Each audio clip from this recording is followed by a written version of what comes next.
ಓಂ ಶಾಂತಿ. ಇಂದಿನ ಮುರಳಿಯ ದಿನಾಂಕ 17/1/2026.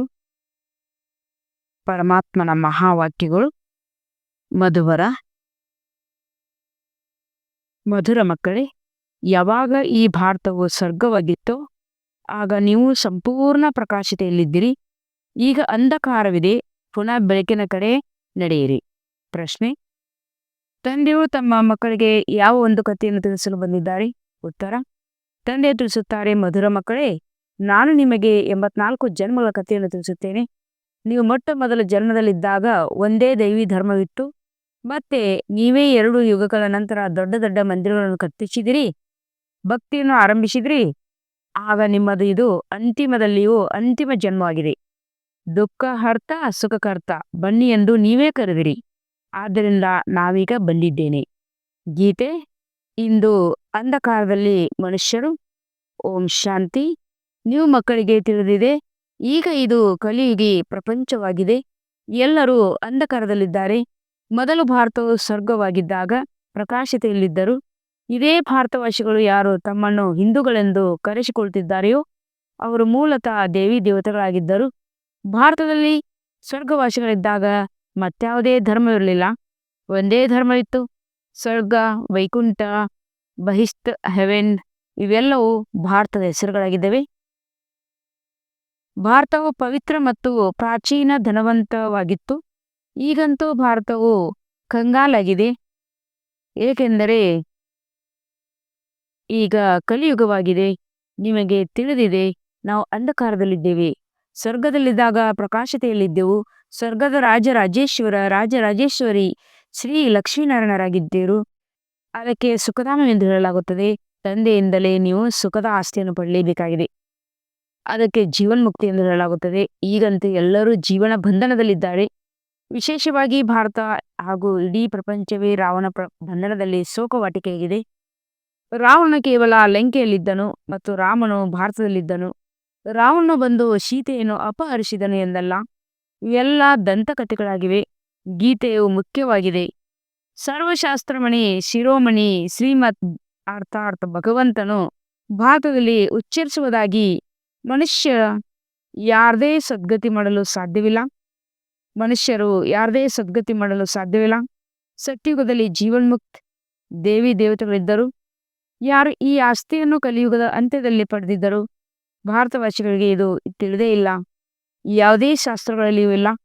ಶಾಸ್ತ್ರಗಳಲ್ಲಿ ಭಕ್ತಿ ಮಾರ್ಗದ ಜ್ಞಾನವಿದೆ. ಸದ್ಗತಿ ಮಾರ್ಗದ ಜ್ಞಾನವು ಮನುಷ್ಯರ ಮಾತ್ರದಲ್ಲಿ ಇಲ್ಲವೇ ಇಲ್ಲ. ಎಲ್ಲರೂ ಭಕ್ತಿ ಕಲಿಸುವವರಾಗಿದ್ದಾರೆ. ಶಾಸ್ತ್ರಗಳನ್ನು ಓದಿ ದಾನ ಪುಣ್ಯ ಮಾಡಿ ಎಂದು ಹೇಳುತ್ತಾರೆ. ಈ ಭಕ್ತಿಯು ದ್ವಾಪಾರದಿಂದ ನಡೆದು ಬಂದಿರುತ್ತದೆ. ಸತ್ಯ ತ್ರೇತಾಯುಗದಲ್ಲಿ ಜ್ಞಾನದ ಪ್ರಾರಬ್ಧವಿರುತ್ತದೆ.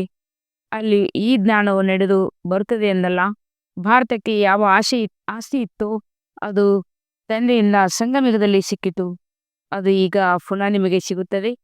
ಭಾರತವಾಸಿಗಳು ಯಾವಾಗ ನರಕವಾಸಿ ಭೇದ್ಯನ ದುಃಖಿಯಾಗಿ ಬಿಡುವರು, ಆಗ ಹೇ ಪತಿತ ಪಾವನ ದುಃಖಹರ್ತ ಸುಖಕರ್ತನೆಂದು ಕರೆಯುತ್ತಾರೆ. ಯಾರು ದುಃಖಹರ್ತ ಸರ್ವರ ಸದ್ಗತಿದಾತ ದುಃಖಹರ್ತನಾಗಿದ್ದಾರೆ.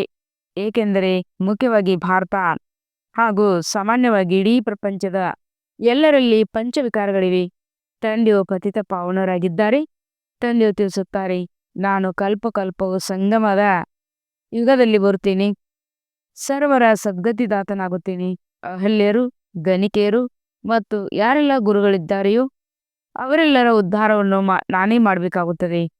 ಏಕೆಂದರೆ ಇದಂತೂ ಪತಿತ ಪ್ರಪಂಚವಾಗಿದೆ. ಸತ್ಯಯುಗಕ್ಕೆ ಪಾವನ ಪ್ರಪಂಚವೆಂದು ಕರೆಯಲಾಗುತ್ತದೆ. ಭಾರತದಲ್ಲಿ ಲಕ್ಷ್ಮೀನಾರಾಯಣ ರಾಜ್ಯವಿತ್ತು. ಇವರು ಸ್ವರ್ಗದ ಮಾಲೀಕರಾಗಿದ್ದಾರೆಂಬುದು ಭಾರತವಾಸಿಗಳಿಗೆ ತಿಳಿದಿಲ್ಲ. ಪತಿತ ಖಂಡವೆಂದರೆ ಅಸತ್ಯಖಂಡ, ಪಾವನ ಖಂಡವೆಂದರೆ ಸತ್ಯಖಂಡ. ಭಾರತ ಪಾವನ ಖಂಡವಾಗಿತ್ತು. ಈ ಭಾರತವು ಅವಿನಾಶಿ ಖಂಡವಾಗಿದೆ. ಇದೆಂದೂ ವಿನಾಶ ಹೊಂದುವುದಿಲ್ಲ. ಯಾವಾಗ ಈ ಲಕ್ಷ್ಮೀನಾರಾಯಣ ರಾಜ್ಯವಿತ್ತು ಆಗ ಮತ್ಯಾವುದೇ ಖಂಡವಿರಲಿಲ್ಲ.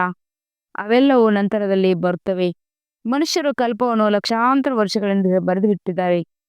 ಆದರೆ ಕಲ್ಪದ ಆಯುಷ್ಯು 5,000 ವರ್ಷಗಳಾಗಿದೆ. ಮನುಷ್ಯರು 84 ಜನ್ಮಗಳನ್ನು ತೆಗೆದುಕೊಳ್ಳುತ್ತಾರೆಂದು ಹೇಳುತ್ತಾರೆ. ಮತ್ತು ಮನುಷ್ಯರನ್ನು ನಾಯಿ, ಬೆಕ್ಕು, ಕತ್ತೆ ಇತ್ಯಾದಿ ಎಲ್ಲವನ್ನಾಗಿ ಮಾಡಿಬಿಟ್ಟಿದ್ದಾರೆ. ಆದರೆ ಬೆಕ್ಕು, ನಾಯಿ ಜನ್ಮವೇ ಬೇರೆಯಾಗಿದೆ. 84 ಲಕ್ಷ ವಿಭಿನ್ನ ಪ್ರಾಣಿ ಪಕ್ಷಿಗಳಿವೆ. ಮನುಷ್ಯ ಜಾತಿ ಅಂತೂ ಒಂದೇ ಆಗಿದೆ. ಮನುಷ್ಯರೇ 84 ಜನ್ಮಗಳನ್ನು ತೆಗೆದುಕೊಳ್ಳುವರು.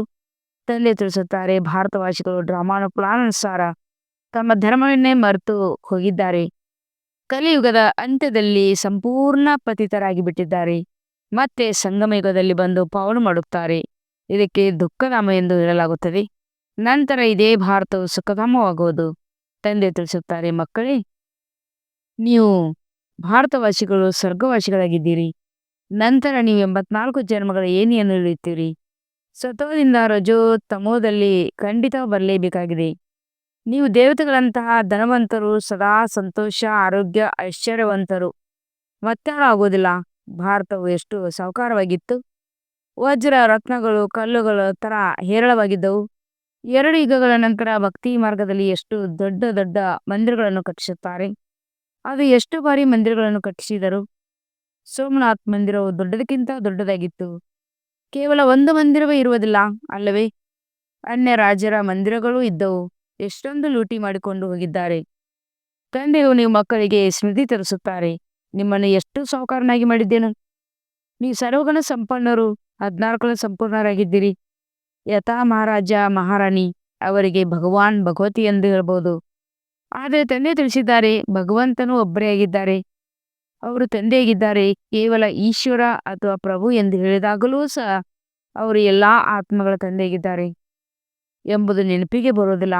ತಂದೆಯು ಕುಳಿತು ಕಥೆಯನ್ನು ತಿಳಿಸುತ್ತಾರೆ. ಈಗ ನಿಮ್ಮದು ಬಹಳ ಜನ್ಮಗಳ ಅಂತಿಮ ಜನ್ಮವಾಗಿದೆ. ಕೇವಲ ಒಬ್ಬರ ಮಾತಿಲ್ಲ ಅಥವಾ ಯಾವುದೇ ಯುದ್ಧದ ಮೈದಾನದ ಇತ್ಯಾದಿಗಳಿಲ್ಲ. ಭಾರತವಾಸಿಗಳು ಅವರ ರಾಜ್ಯವಿತ್ತೆಂಬುದನ್ನು ಸಹ ಮರೆತು ಹೋಗಿದ್ದಾರೆ. ಸತ್ಯುಗದ ಆಯುಷ್ಯನ್ನು ಬಹಳ ಉದ್ದಗಲ ಮಾಡಿರುವುದರಿಂದ ಬಹಳ ದೂರ ತೆಗೆದುಕೊಂಡು ಹೋಗಿದ್ದಾರೆ. ತಂದೆ ಬಂದು ತಿಳಿಸುತ್ತಾರೆ, ಮನುಷ್ಯರಿಗೆ ಭಗವಂತನೆಂದು ಹೇಳಲು ಸಾಧ್ಯವಿಲ್ಲ. ಮನುಷ್ಯರು ಯಾರದೇ ಸದ್ಗತಿ ಮಾಡಲು ಸಾಧ್ಯವಿಲ್ಲ. ಸರ್ವರ ಸದ್ಗತಿದಾತ ಪತಿತ ಪಾವನ ಕರ್ತನೊಬ್ಬನೇ ಎಂದು ಗಾದೆ ಮಾತಿದೆ. ಒಬ್ಬರೇ ಸತ್ಯ ತಂದೆಯಾಗಿದ್ದಾರೆ. ಅವರು ಸತ್ಯಖಂಡದ ಸ್ಥಾಪನೆ ಮಾಡುವವರಾಗಿದ್ದಾರೆ. ಪೂಜೆಯನ್ನು ಮಾಡುತ್ತಾರೆ. ಆದರೆ ಭಕ್ತಿ ಮಾರ್ಗದಲ್ಲಿ ನೀವು ಯಾರು ಪೂಜೆ ಮಾಡುತ್ತಾರೆ ಬಂದಿದ್ದೀರೋ ಅವರಲ್ಲಿ ಯಾರೊಬ್ಬರ ಚರಿತ್ರೆಯನ್ನು ತಿಳ್ಕೊಂಡಿಲ್ಲ. ಆದ್ದರಿಂದ ತಂದೆ ತಿಳಿಸುತ್ತಾರೆ, ನೀವು ಶಿವ ಜಯಂತಿಯನ್ನಂತೂ ಆಚರಿಸುತ್ತಿರಲ್ವೇ? ತಂದೆ ಹೊಸ ಸೃಷ್ಟಿಯನ್ನು ರಚಯಿತನಾಗಿದ್ದಾರೆ. ಅವರು ಬೇದಿನ ಸುಖ ಕೊಡುವರಾಗಿದ್ದಾರೆ. ಸತ್ಯುಗದಲ್ಲಿ ಬಹಳ ಸುಖವಿತ್ತು. ಅದನ್ನು ಯಾರು ಮತ್ತು ಹೇಗೆ ಸ್ಥಾಪನೆ ಮಾಡಿದರು? ಇದನ್ನು ತಂದೆ ತಿಳಿಸುತ್ತಾರೆ. ನರಕವಾಸಿಗಳನ್ನು ಸ್ವರ್ಗವಾಸಿಗಳನ್ನಾಗಿ ಮಾಡುವುದು ಅಥವಾ ಭ್ರಷ್ಟಾಚಾರಿಗಳನ್ನು ಶ್ರೇಷ್ಠಾಚಾರಿ ದೇವತೆಗಳನ್ನಾಗಿ ಮಾಡುವುದು ತಂದೆಯ ಕರ್ತವ್ಯವಾಗಿದೆ. ತಂದೆ ತಿಳಿಸುತ್ತಾರೆ, ನೀವು ಮಕ್ಕಳನ್ನು ಪಾವನರನ್ನಾಗಿ ಮಾಡುತ್ತೇನೆ. ನೀವು ಸ್ವರ್ಗದ ಮಾಲೀಕರಾಗುತ್ತೀರಿ. ನಿಮ್ಮನ್ನು ಪತಿತರನಾಗಿ ಯಾರು ಮಾಡುತ್ತಾರೆ? ಈ ರಾವಣ ದುಃಖವನ್ನು ಈಶ್ವರನೇ ಕೊಡುತ್ತಾರೆಂದು ಮನುಷ್ಯರು ಹೇಳುತ್ತಾರೆ. ಆದರೆ ತಂದೆ ತಿಳಿಸುತ್ತಾರೆ, ನಾನಂತೂ ಎಲ್ಲರಿಗೂ ಇಷ್ಟೊಂದು ಸುಖವನ್ನು ಕೊಡುತ್ತೇನೆ. ಮತ್ತೆ ಅರ್ಧಕಲ್ಪದವರೆಗೆ ನೀವು ತಂದೆಯ ಸ್ಮರಣೆಯನ್ನೇ ಮಾಡುವುದಿಲ್ಲ. ನಂತರ ರಾವಣ ರಾಜ್ಯವಾದಾಗ ಎಲ್ಲರ ಪೂಜೆ ಮಾಡತೊಡಗುತ್ತೀರಿ. ನಿಮ್ಮದು ಇದು ಬಹಳ ಜನ್ಮಗಳ ಅಂತಿಮ ಜನ್ಮವಾಗಿದೆ. ಬಾಬಾ, ನಾವು ಎಷ್ಟು ಜನ್ಮಗಳನ್ನು ತೆಗೆದುಕೊಂಡೆವು ಎಂದು ಕೇಳುತ್ತಾರೆ. ಅದಕ್ಕೆ ತಂದೆ ಹೇಳುತ್ತಾರೆ, ಮಧುರಾತಿ ಮಧುರ ಭಾರತವಾಸಿಗಳೇ, ಹೇ ಆತ್ಮರೇ, ಈಗ ನಿಮಗೆ ಬೇದಿನ ಆಸ್ತಿಯನ್ನು ಕೊಡುತ್ತೇನೆ. ಮಕ್ಕಳೇ, ನೀವು 84 ಜನ್ಮಗಳನ್ನು ತೆಗೆದುಕೊಂಡಿದ್ದೀರಿ. ನೀವೀಗ 21 ಜನ್ಮಗಳಿಗಾಗಿ ತಂದೆಯಿಂದ ಆಸ್ತಿಯನ್ನು ಪಡೆಯಲು ಬಂದಿದ್ದೀರಿ. ಎಲ್ಲರೂ ಒಟ್ಟಿಗೆ ಬರುವುದಿಲ್ಲ. ನೀವೇ ಸತ್ಯಯುಗದ ಸೂರ್ಯವಂಶಿ ಪದವಿಯನ್ನು ಪುನಃ ತೆಗೆದುಕೊಳ್ಳುತ್ತೀರಿ. ಅರ್ಥಾತ್ ಸತ್ಯತಂದೆಯಿಂದ ಸತ್ಯನಾರಾಯಣನಿಂದ ನಾರಾಯಣ ಆಗುವ ಜ್ಞಾನವನ್ನು ಕೇಳುತ್ತೀರಿ. ಇದು ಜ್ಞಾನ, ಅದು ಭಕ್ತಿಯಾಗಿದೆ. ಶಾಸ್ತ್ರಗಳೆಲ್ಲವೂ ಭಕ್ತಿ ಮಾರ್ಗದಾಗಿದೆ. ಅವು ಜ್ಞಾನ ಮಾರ್ಗದ ಶಾಸ್ತ್ರಗಳಲ್ಲ. ಇದು ಆಧ್ಯಾತ್ಮಿಕ ಜ್ಞಾನವಾಗಿದೆ. ಪರಂ ಆತ್ಮನೇ ಕುಳಿತು ಜ್ಞಾನವನ್ನು ತಿಳಿಸುತ್ತಾರೆ. ಅಂದಾಗ ಮಕ್ಕಳು ಆತ್ಮಾಭಿಮಾನಿಯಾಗಬೇಕಾಗಿದೆ. ತಮ್ಮನ್ನು ಆತ್ಮ ನಿಶ್ಚಯ ಮಾಡಿಕೊಂಡು ನನ್ನೊಬ್ಬನ ನೆನಪು ಮಾಡಿ. ತಂದೆಯು ತಿಳಿಸುತ್ತಾರೆ, ಆತ್ಮದಲ್ಲಿಯೇ ಒಳ್ಳೆಯ ಅಥವಾ ಕೆಟ್ಟ ಸಂಸ್ಕಾರ ಇರುತ್ತದೆ. ಅದರ ಅನುಸಾರವಾಗಿಯೇ ಮನುಷ್ಯನಿಗೆ ಒಳ್ಳೆಯ ಅಥವಾ ಕೆಟ್ಟ ಜನ್ಮ ಸಿಗುತ್ತದೆ. ತಂದೆಯು ತಿಳಿಸುತ್ತಾರೆ, ಇವರು ಯಾರು ಪಾವನರಾಗಿದ್ದಾರೆಯೋ ಅವರೇ ಈಗ ಅಂತಿಮ ಜನ್ಮದಲ್ಲಿ ಪತಿತನಾಗಿದ್ದಾರೆ. ತತತ್ವಂ ತಂದೆಯಾದ ನಾನು ಈ ಹಳೆಯ ರಾವಣ ಪ್ರಪಂಚ ಪತಿತ ಪ್ರಪಂಚದಲ್ಲಿ ಬರಬೇಕಾಗುತ್ತದೆ. ಯಾರು ಪುನಃ ಮೊದಲು ನಂಬರ್ನಲ್ಲಿ ಹೋಗಬೇಕಾಗಿದೆಯೋ ಅವರ ತನುವಿನಲ್ಲಿ ಬರುತ್ತೇನೆ. ಸೂರ್ಯವಂಶಿಗಳೇ ಪೂರ್ಣ 84 ಜನ್ಮಗಳನ್ನು ತೆಗೆದುಕೊಳ್ಳುತ್ತಾರೆ. ಇವರು ಬ್ರಹ್ಮವಂಶಿ ಬ್ರಾಹ್ಮಣರಾಗಿದ್ದಾರೆ. ತಂದೆಯು ಪ್ರತಿನಿತ್ಯವೂ ತಿಳಿಸುತ್ತಾರೆ, ಕಲ್ಲು ಬುದ್ಧಿಯವರನ್ನು ಪಾರಸ ಬುದ್ಧಿಯವರನ್ನಾಗಿ ಮಾಡುವುದು ಚಿಕ್ಕಮ್ಮನ ಮನೆಯಂತಲ್ಲ. ಹೇ ಆತ್ಮರೇ, ಈಗ ದೇಹಿ ಅಭಿಮಾನಿಯಾಗಿರಿ. ಹೇ ಆತ್ಮರೇ, ಒಬ್ಬ ತಂದೆ ನೆನಪು ಮಾಡಿ ಮತ್ತು ರಾಜಧಾನಿ ನೆನಪು ಮಾಡಿ ದೇಹದ ಸಂಬಂಧಗಳನ್ನು ಬಿಡಿ. ಎಲ್ಲರೂ ಸಾಯಲೇಬೇಕಾಗಿದೆ. ಎಲ್ಲರದು ವಾನಪ್ರಸ್ಥ ಸ್ಥಿತಿಯಾಗಿದೆ. ಒಬ್ಬ ಸದ್ಗುರುವಿನ ವಿನ ಮತ್ಯಾರ ಸದ್ಗತಿ ಸರ್ವರ ಸದ್ಗತಿಯನ್ನಾಗಲು ಸಾಧ್ಯವಿಲ್ಲ. ತಂದೆ ಹೇಳುತ್ತಾರೆ, ಹೇ ಭಾರತವಾಸಿ ಮಕ್ಕಳೇ, ನೀವು ಮೊಟ್ಟ ಮೊದಲು ನನ್ನಿಂದ ಅಗಲಿದ್ದೀರಿ. ಆತ್ಮಗಳು ಮತ್ತು ಪರಮಾತ್ಮನು ಬಹಳ ಕಾಲ ಅಗಲಿದ್ದರು ಎಂದು ಗಾಯನವಿದೆ. ಮೊಟ್ಟ ಮೊದಲಿಗೆ ನೀವು ಭಾರತವಾಸಿ ದೇವಿ ದೇವತಾ ಧರ್ಮದವರು ಬಂದಿದ್ದೀರಿ. ಅನ್ಯ ಧರ್ಮದವರ ಜನ್ಮಗಳು ಕಡಿಮೆ ಇರುತ್ತದೆ. ಇಡೀ ಚಕ್ರವು ಹೇಗೆ ಸುತ್ತುತ್ತದೆ ಎಂಬುದನ್ನು ತಂದೆ ತಿಳಿಸುತ್ತಾರೆ. ಯಾರು ಧಾರಣೆ ಮಾಡಿಸಲು ಸಾಧ್ಯವಿಲ್ಲವೋ ಅವರಿಗಾಗಿಯೇ ಬಹಳ ಸಹಜವಾಗಿದೆ. ಆತ್ಮಗಳು ಧಾರಣೆ ಮಾಡುತ್ತಾರೆ. ಆತ್ಮವೇ ಪುಣ್ಯಾತ್ಮ ಪಾಪಾತ್ಮ ಆಗುತ್ತದಲ್ವೇ? ನಿಮ್ಮದು ಇದು 84 ಜನ್ಮ ಅಂತಿಮ ಜನ್ಮವಾಗಿದೆ. ನೀವೆಲ್ಲರೂ ವಾನಪ್ರಸ್ಥ ಸ್ಥಿತಿಯಲ್ಲಿದ್ದೀರಿ. ವಾನಪ್ರಸ್ಥ ಸ್ಥಿತಿಯಲ್ಲಿರುವವರು ಮಂತ್ರವನ್ನು ಪಡೆಯುವುದಕ್ಕಾಗಿ ಗುರುಗಳನ್ನು ಮಾಡಿಕೊಳ್ಳುತ್ತಾರೆ. ನೀವಂತೂ ಈಗ ದೇಹದಾರಿ ಗುರುಗಳನ್ನು ಮಾಡಿಕೊಳ್ಳುವ ಅವಶ್ಯಕತೆ ಇಲ್ಲ. ನಾನು ನಿಮ್ಮೆಲ್ಲರ ತಂದೆ, ಶಿಕ್ಷಕ, ಸದ್ಗುರಾಗಿದ್ದೇನೆ. ಹೇ ಪತಿತ ಪಾವನ ಶಿವಬಾಬಾ ಎಂದು ನೀವು ನನಗೆ ಹೇಳುತ್ತೀರಿ. ಈಗ ಸ್ಮೃತಿ ಬಂದಿದೆ. ಎಲ್ಲ ಆತ್ಮರ ತಂದೆಯಾಗಿದ್ದಾರೆ. ಆತ್ಮವು ಸತ್ಯ ಚೈತನ್ಯವಾಗಿದೆ, ಏಕೆಂದರೆ ಅಮರನಾಗಿದೆ. ಎಲ್ಲ ಆತ್ಮರಲ್ಲಿ ಪಾತ್ರವು ಅಡಕವಾಗಿದೆ. ತಂದೆಯು ಸಹ ಚೈತನ್ಯವಾಗಿದ್ದಾರೆ. ಅವರು ಮನುಷ್ಯ ಸೃಷ್ಟಿಯ ಬೀಜರೂಪವಾಗಿರುವ ಕಾರಣ ತಿಳಿಸುತ್ತಾರೆ, ನಾನು ಇಡೀ ವೃಕ್ಷದ ಆದಿ ಮಧ್ಯ ಅಂತ್ಯವನ್ನು ತಿಳ್ಕೊಂಡಿದ್ದೇನೆ. ಆದ್ದರಿಂದ ನನಗೆ ಜ್ಞಾನಪೂರ್ಣನೆಂದು ಕರೆಯುತ್ತಾರೆ. ನಿಮ್ಮಲ್ಲಿಯೂ ಜ್ಞಾನಪೂರ್ಣವಿದೆ. ಬೀಜದಿಂದ ವೃಕ್ಷವು ಹೇಗೆ ಆಗುತ್ತವೆ? ವೃಕ್ಷ ಬೆಳೆಯುವುದರಲ್ಲಿ ಸಮಯ ಇಳಿಸುತ್ತದೆ ಅಲ್ಲವೇ? ತಂದೆ ತಿಳಿಸುತ್ತಾರೆ, ನಾನು ಬೀಜರೂಪನಾಗಿದ್ದೇನೆ. ಅಂತಿಮದಲ್ಲಿ ಇಡೀ ವೃಕ್ಷವು ಜಡಿಜಡಿಭೂತ ಸ್ಥಿತಿಯನ್ನು ತಲುಪುತ್ತದೆ. ಈಗ ನೋಡಿ, ದೇವಿ ದೇವತಾ ಧರ್ಮದ ಫೌಂಡೇಶನ್ ಇಲ್ಲ, ಅದು ಮರೆಯಾಗಿದೆ. ಯಾವಾಗ ದೇವತಾ ಧರ್ಮವು ಪ್ರಾಯಲಪವಾಗುವುದು, ಆಗ ಮತ್ತೆ ಒಂದು ಧರ್ಮದ ಸ್ಥಾಪನೆ ಮಾಡಿ ಉಳಿದೆಲ್ಲದರ ವಿನಾಶ ಮಾಡಿಸಲು ತಂದೆಯು ಬರಬೇಕಾಗುತ್ತದೆ. ಪ್ರಜಾಪಿತ ಬ್ರಹ್ಮರ ಮೂಲಕ ತಂದೆಯು ಆದಿ ಸನಾತನ ದೇವಿ ದೇವತಾ ಧರ್ಮದ ಸ್ಥಾಪನೆ ಮಾಡಿಸುತ್ತಿದ್ದಾರೆ. ಇದು ಡ್ರಾಮಾದಲ್ಲಿ ಮಾಡಲ್ಪಟ್ಟಿದೆ. ಇದು ಅಂತ್ಯವಾಗುವುದಿಲ್ಲ. ತಂದೆಯು ಅಂತಿಮದಲ್ಲಿ ಬರುತ್ತಾರೆ. ಯಾವಾಗ ಸೃಷ್ಟಿಯ ಆದಿ ಮಧ್ಯ ಅಂತ್ಯದ ಜ್ಞಾನವನ್ನು ತಿಳಿಸಬೇಕಾಗಿದೆ. ಆದ್ದರಿಂದ ಅವಶ್ಯವಾಗಿ ಸಂಗಮಯುಗದಲ್ಲೇ ಬರುತ್ತಾರೆ. ನಿಮಗೆ ಒಬ್ಬರೇ ತಂದೆಯಾಗಿದ್ದಾರೆ. ಎಲ್ಲ ಆತ್ಮಗಳು ಸಹೋದರ ಸಹೋದರಿಯಾಗಿದ್ದಾರೆ. ಮೂಲವತನ ನಿವಾಸಿಯಾಗಿದ್ದೀರಿ. ಆ ತಂದೆಯೊಬ್ಬರನ್ನೇ ಎಲ್ಲರೂ ನೆನಪು ಮಾಡುತ್ತಾರೆ. ದುಃಖದಲ್ಲಿ ಎಲ್ಲರೂ ಸ್ಮರಣೆ ಮಾಡುವರು. ರಾವಣ ರಾಜ್ಯದಲ್ಲಿ ದುಃಖವಿದೆಯಲ್ಲವೇ? ಇಲ್ಲಿ ಸ್ಮರಣೆ ಮಾಡುತ್ತಾರೆ. ಆಮೇಲೆ ತಂದೆಯ ಸರ್ವರ ಸದ್ಗತಿದತ್ತನಾಗಿದ್ದಾರೆ. ಅವರದೇ ಮಹಿಮೆಯಿದೆ. ತಂದೆಯು ಬರೆದಿದ್ದಾರೆ, ಭಾರತವನ್ನು ಸ್ವರ್ಗವನ್ನಾಗಿ ಯಾರು ಮಾಡುವರು? ಇಸ್ಲಾಂ ಮೊದಲಾದ ಯಾರೆಲ್ಲರೂ ಇದ್ದಾರೆಯೋ ಎಲ್ಲರೂ ಈ ಸಮಯದಲ್ಲಿ ತಮೋಪ್ರಧಾನರಾಗಿದ್ದಾರೆ. ಎಲ್ಲರೂ ಅವಶ್ಯವಾಗಿ ಪುನರ್ಜನ್ಮವನ್ನು ತೆಗೆದುಕೊಳ್ಳಬೇಕಾಗಿದೆ. ಈಗ ನರಕದಲ್ಲಿ ಪುನರ್ಜನ್ಮ ಸಿಗುತ್ತದೆ, ಸ್ವರ್ಗದಲ್ಲಿ ಹೋಗುತ್ತಾರೆಂದಲ್ಲ. ಹೇಗೆ ಸ್ವರ್ಗವಾಸಿಯಾದರು ಎಂದು ಹಿಂದೂಗಳು ಹೇಳುತ್ತಾರೆ. ಅಂದಮೇಲೆ ಅವಶ್ಯವಾಗಿ ನರಕದಲ್ಲಿದ್ದರು, ಈಗ ಸ್ವರ್ಗದಲ್ಲಿ ಹೋದರು ಎಂದು ಅರ್ಥವಲ್ಲವೇ? ಸ್ವರ್ಗವಾಸಿಯಾದರು ಎಂದ ಮೇಲೆ ಮತ್ತೆ ನರಕದ ಅಸುರಿ ವೈಭವವನ್ನು ಅವರಿಗೆ ಏಕೆ ತಿನ್ನಿಸುತ್ತೀರಿ? ಬಂಗಾಳದಲ್ಲಿ ಮೀನುಗಳನ್ನು ತಿನ್ನಿಸುತ್ತಾರೆ. ಅರೆ, ಅವರಿಗೆ ಇವೆಲ್ಲವನ್ನು ತಿನ್ನುವ ಅವಶ್ಯಕತೆ ಏನಿದೆ? ಇಂಥವರು ನಿರ್ವಾಣಗೈದರು ಎಂದು ಹೇಳುತ್ತಾರೆ. ತಂದೆ ತಿಳಿಸುತ್ತಾರೆ, ಇವೆಲ್ಲವೂ ಸುಳ್ಳದಾಗಿದೆ. ಹಿಂತಿರುಗಿ ಯಾರೂ ಹೋಗಲು ಸಾಧ್ಯವಿಲ್ಲ. ಯಾವಾಗ ಮೊದಲನೇ ನಂಬರ್ನವರೇ 84 ಜನ್ಮಗಳನ್ನು ತೆಗೆದುಕೊಳ್ಳಬೇಕಾಗುತ್ತದೆ, ಅಂದಮೇಲೆ ಅನ್ಯರು ಯಾರು ಹೋಗಲು ಸಾಧ್ಯವಿಲ್ಲ. ತಂದೆಯು ತಿಳಿಸುತ್ತಾರೆ, ಇದರಲ್ಲಿ ಯಾವುದೇ ಕಷ್ಟವಿಲ್ಲ. ಭಕ್ತಿ ಮಾರ್ಗದಲ್ಲಿ ಎಷ್ಟೊಂದು ಕಷ್ಟವಿರುತ್ತದೆ. ರಾಮನಾಮ ಎಂದು ಜಪಿಸುತ್ತಾ ರೋಮಾಂಚನವಾಗಿ ನಿಂತು ಬಿಡುತ್ತಾರೆ. ಅವೆಲ್ಲವೂ ಭಕ್ತಿ ಮಾರ್ಗದಾಗಿದೆ. ಈ ಸೂರ್ಯ ಚಂದ್ರರನ್ನು ನೀವು ತಿಳ್ಕೊಂಡಿದ್ದೀರಿ. ಇವು ಪ್ರಕಾಶ ನೀಡುವವರಾಗಿದ್ದಾರೆ. ಇವರೇನು ದೇವತೆಗಳಲ್ಲ. ವಾಸ್ತವದಲ್ಲಿ ಜ್ಞಾನ ಸೂರ್ಯ, ಜ್ಞಾನ ಚಂದ್ರಮ ಮತ್ತು ನೀವು ಜ್ಞಾನ ನಕ್ಷತ್ರಗಳ ಮೇಲಿದೆ. ಇದರಿಂದ ಅವರು ಸೂರ್ಯ ದೇವತೆಯ ನಮ ಎಂದು ಹೇಳುತ್ತಾರೆ. ಸೂರ್ಯನನ್ನು ದೇವತೆ ಎಂದು ತಿಳಿದು ಜಲಾರ್ಪಣೆ ಮಾಡುತ್ತಾರೆ. ಅಂದಾಗ ತಂದೆಯು ತಿಳಿಸುತ್ತಾರೆ, ಇದೆಲ್ಲವೂ ಭಕ್ತಿ ಮಾರ್ಗದಾಗಿದೆ. ಇದು ಕಲ್ಪದ ನಂತರವೂ ಆಗುವುದು. ಮೊದಲು ಒಬ್ಬ ಶಿವ ತಂದೆಯ ಅವ್ಯಭಿಚಾರಿ ಭಕ್ತಿ ಇರುತ್ತದೆ, ನಂತರ ದೇವತೆಗಳ ಭಕ್ತಿ ನಡೆಯುತ್ತದೆ. ಇದು ಇಳಿತಾ ಈಗ ನೋಡಿ, ಎಲ್ಲಿ 3 ರಾಷ್ಟ್ರಗಳು ಕೂಡುವು ಅಲ್ಲಿ ಮಣ್ಣಿನ ದೀಪವನ್ನು ಎಣ್ಣೆಯನ್ನು ಹಾಕಿ ಅದನ್ನು ಪೂಜೆ ಮಾಡುತ್ತಾರೆ. ಪಂಚತತ್ವಗಳಿಗೂ ಪೂಜೆ ಮಾಡುತ್ತಾರೆ. ಮನುಷ್ಯರ ಚಿತ್ರವನ್ನು ನೋಡಿ ಪೂಜಿಸುತ್ತಾರೆ. ಇದರಿಂದ ಪ್ರಾಪ್ತಿ ಏನೂ ಆಗುವುದಿಲ್ಲ. ಈ ಮಾತುಗಳನ್ನು ನೀವು ಮಕ್ಕಳೇ ತಿಳ್ಕೊಂಡಿದ್ದೀರಿ. ಒಳ್ಳೆಯದು.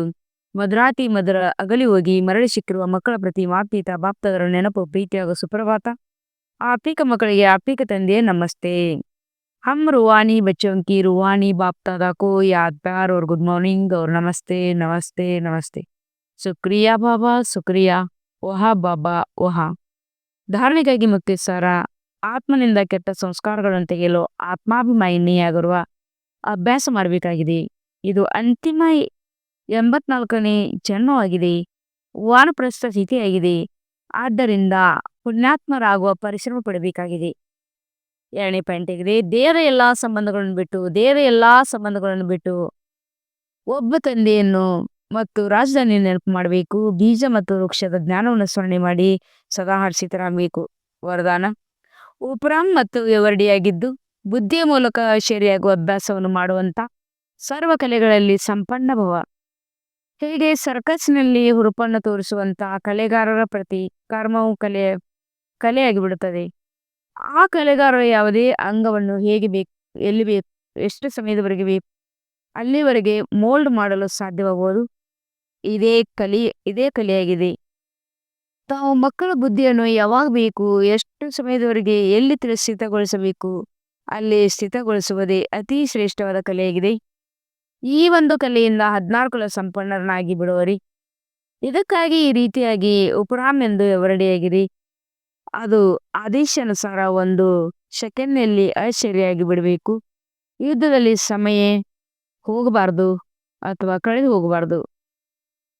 ಸ್ಲೋಗನ್: ಸರಳತೆ